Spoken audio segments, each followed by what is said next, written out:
Yes, दुनिया आपदाओं के नाजुक दौर से गुजर रही है।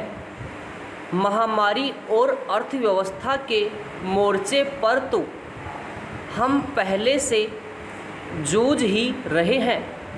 अब नया अंदेशा इस साल पड़ने वाली भीषण गर्मी से मचने वाली तबाही को लेकर खड़ा हो गया है। वैसे तो यह खतरा पूरी दुनिया के सामने है, लेकिन अपने देश के लिए यह ज़्यादा चिंता की बात इसलिए है कि हम कृषि प्रधान देश हैं।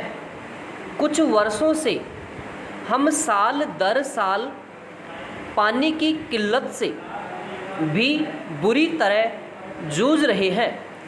इसीलिए विश्व स्तर पर हुए शोध सर्वेक्षणों में तापमान बढ़ने को लेकर भारत को भी आगाह किया गया है। तीव्र गर्मी का अंदेशा अचानक पैदा नहीं हुआ।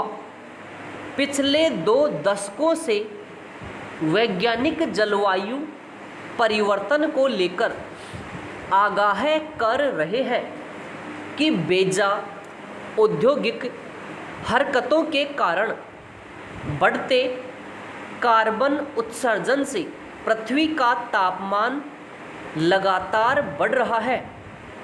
इससे नई नई आपदाएं पैदा हो रही है। ग्लेशियर के पिघलने से समुद्र का जल स्तर बढ़ना उन्हीं संकटों में से एक है। पृथ्वी के बढ़ते तापमान ने मौसम की कुदरती चाल गड़बड़ा दी है। विश्वसनीय शोध के निष्कर्ष हैं कि गर्मियां लंबी होने लगी है और मानसून चक्र बिगड़ने लगा है। बढ़ते तापमान या हर साल बढ़ती लू के दौरों भी की संख्या का सीधा संबंध लू से मरने वालों की तादाद से भी है। भारत में 2015 में गर्मी की लपेट में आने से 2000 मौतें हो गई थी। वैसे पिछले 2 दशकों में गर्म हवाओं से हर साल सैकड़ों मौतें होती रही है। यानी अब जलवायु परिवर्तन से उत्पन्न संकट दस्तक दे चुका है। मानव शरीर पर गर्मी का सीधा असर देखें तो ज़्यादा तापमान में बने रहने से शरीर को ठंडा रखने का कुदरती तंत्र गड़बड़ा जाता है। स्वास्थ्य संबंधी समस्याएं खड़ी हो जाती है। अगर मौजूदा महामारी के लिहाज से देखें तो चिकित्सा शास्त्रियों ने पाया है कि लू से शरीर की रोग प्रतिरोधक क्षमता भी घटती है। इसीलिए गंभीर रोगों से ग्रस्त लोगों को लू से बचा कर रखने की ज़रूरत पड़ती है।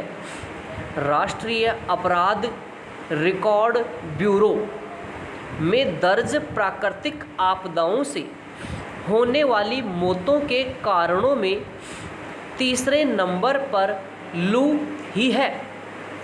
जाहिर है अगर ज़बरदस्त लू का अंदेशा जताया जा रहा है तो हमें अपने संवेदनशील नागरिकों के बचाव की तैयारियां पहले से करके रखने में लग जाना चाहिए। एक बड़े अंदेशे के मद्देनज़र इस बात पर भी गौर करना ज़रूरी है कि भारत का लगभग भूभाग मार्च से लेकर जून तक के अंतराल में गर्म हवा के थपेड़े झेलता है। कभी कभी यह दौर जुलाई तक खिंच जाता है। उत्तर भारत में हर साल औसतन 5 से 6 लू के दौर आते हैं। कई बार लू की मियाद 1 हफ्ते तक खिंच जाती है। गौरतलब यह भी है कि भारत में लू मई के महीने में चरम पर होती है।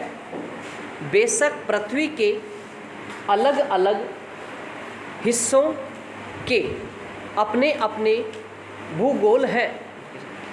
सर्दी और गर्मी की असामान्य तीव्रता के पैमाने भी अलग अलग हैं। इसीलिए इस सिलसिले में हमें भारतीय परिस्थितियों पर लगातार नज़र रखने की ज़रूरत पड़ने वाली है। इस बारे में भारतीय मौसम विभाग के पैमानों के अनुसार अगर मैदानी इलाकों का अधिकतम तापमान 40 डिग्री सेल्सियस तक और पहाड़ी क्षेत्रों में 30 डिग्री सेल्सियस तक पहुंच जाता है तो लू चल पड़ती है। हमें यह मान लेने में संकोच नहीं करना चाहिए कि जलवायु परिवर्तन की समस्या को लेकर देश में सजगता अब भी कोई बहुत ज़्यादा नहीं है। लगता है कि इसे हम अभी भी दूर की बात मानकर चल रहे हैं।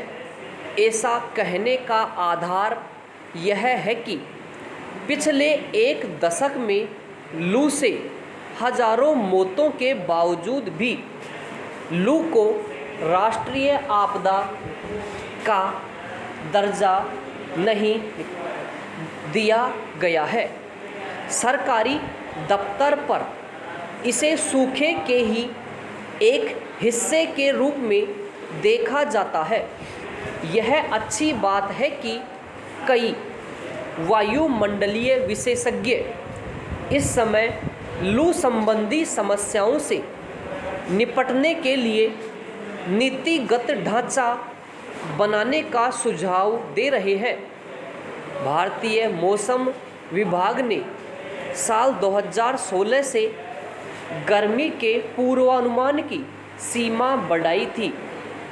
उसी व्यवस्था के तहत मौसम विभाग अब 4 हफ्तों की स्थिति की चेतावनी जारी करता है। लेकिन संकट आता देख ज़रूरत इस बात की है कि लू को आपदा का दर्जा दिया जाए और आपदा प्रबंधन के नुक्तों के लिए कार्य योजना बनाना शुरू हो। कहा जाता है कि हम विकट परिस्थितियों में ही कई बार उन चीज़ों का महत्व समझ पाते हैं जिनकी अहमियत हमें सामान्य परिस्थितियों में नहीं होती है। दरअसल हम बात कर रहे हैं भारत के गांवों की, क्योंकि जब हमारे देश के बड़े बड़े महानगर और प्रदेशों की राजधानियों का दम फूलने लगा है, यहाँ का समाज आज वर्तमान महामारी में हाँप रहा है, तो वही आज हमारे गांव इस महामारी में उन लोगों के लिए वरदान साबित हुए जो कभी गांव से शहर की ओर रोजगार की तलाश में पलायन कर गए थे, या ये लोग मानते थे कि शहरी जीवन ही बेहतर है और दुखद सुखद भी।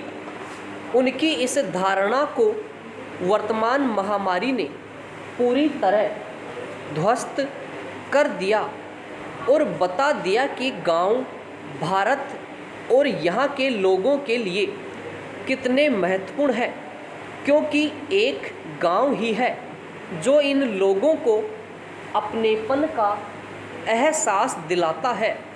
शायद यही कारण है कि गांधी जी ने हमें गांव का महत्व दशकों पहले बता दिया था। इसके अलावा गांव में शहरों की तरह आपाधापी नहीं होती है।